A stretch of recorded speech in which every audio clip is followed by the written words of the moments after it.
అమ్మాయి ప్రేమ పార్ట్ 14.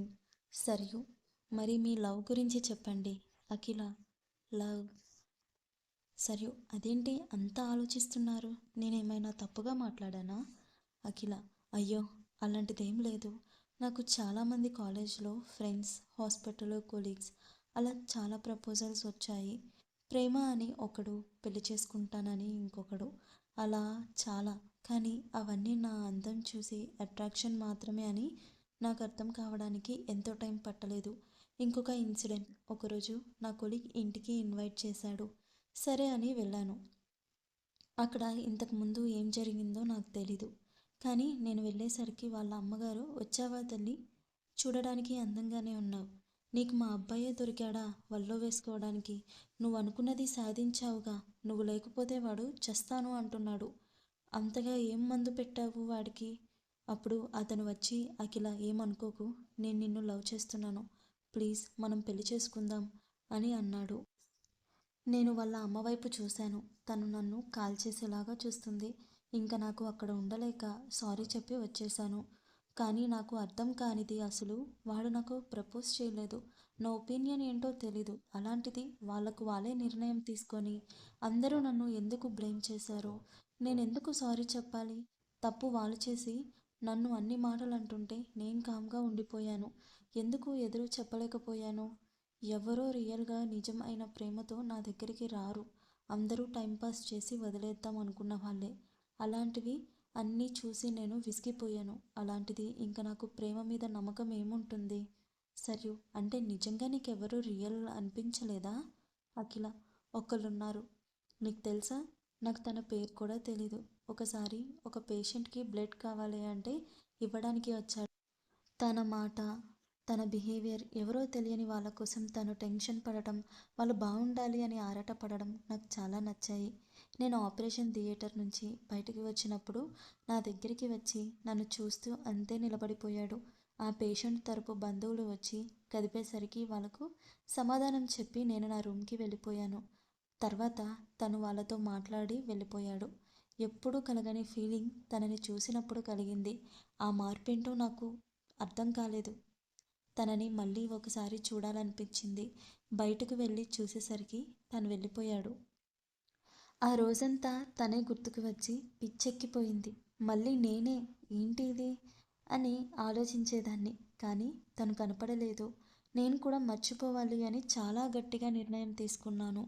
కానీ పాటించలేకపోయాను. తను మళ్ళీ మళ్ళీ గుర్తుకు వచ్చేవాడు.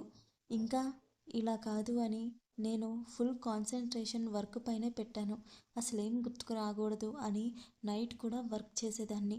రోజులు గడుస్తున్నాయి. కానీ నేను తనని మర్చిపోలేకపోయాను.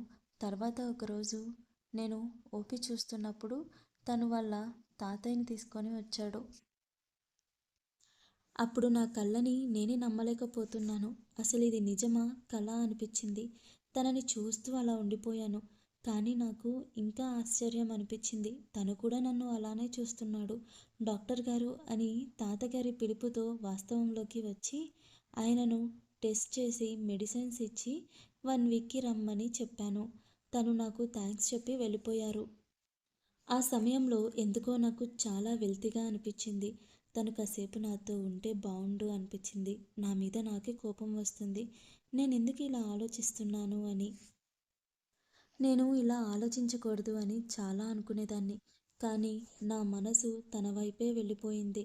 ఇంతకు మునుపు ఎప్పుడూ ఎరుగని ఫీలింగ్. ఎందుకో కొత్తగా అనిపించింది. మళ్ళీ నా లిమిట్స్లో ఉంటే మంచిది అని అనిపించేది.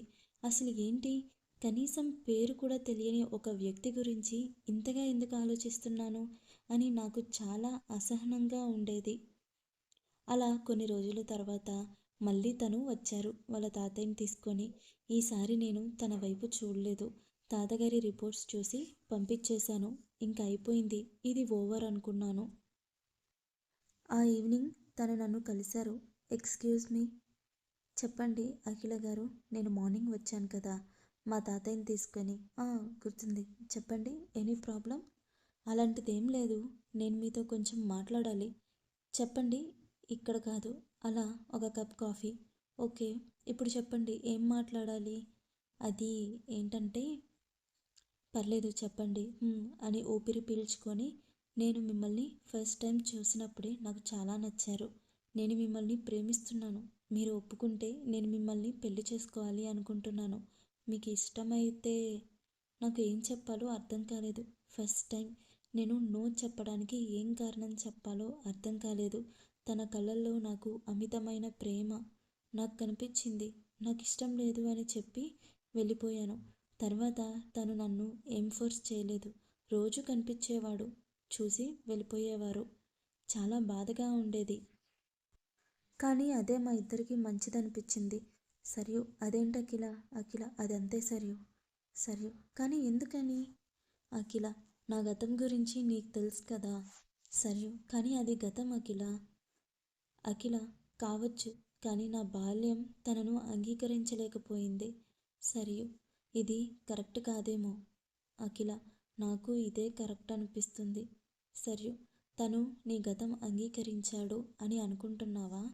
అఖిల తనలా మధ్యలో వదిలేసేవాడు కాదు. తను నన్ను అంగీకరిస్తాడు. కానీ అతని కుటుంబం. సరియు నువ్వు ఎలా డిసైడ్ చేస్తావు వాళ్ళ కుటుంబం గురించి? అఖిల సరియు నేను అనాథని. చాలా రిజెక్షన్స్ వచ్చాయి. అలాంటిది నా గతం గురించి తెలిసి ఎవరు అంగీకరిస్తారు? సరియు సైలెంట్గా ఉంది. అలా కొంతసేపటికి వాళ్ళు దిగాల్సిన ప్లేస్ వచ్చేసింది. సరియు ఈ జర్నీ చాలా బాగా గడిచింది. అప్పుడే అయిపోయిందా అనిపించింది. Anyways miss you. అఖిల నా గతం గురించి నీకు తెలుసు కదా. సరియు కానీ అది గతం అఖిల.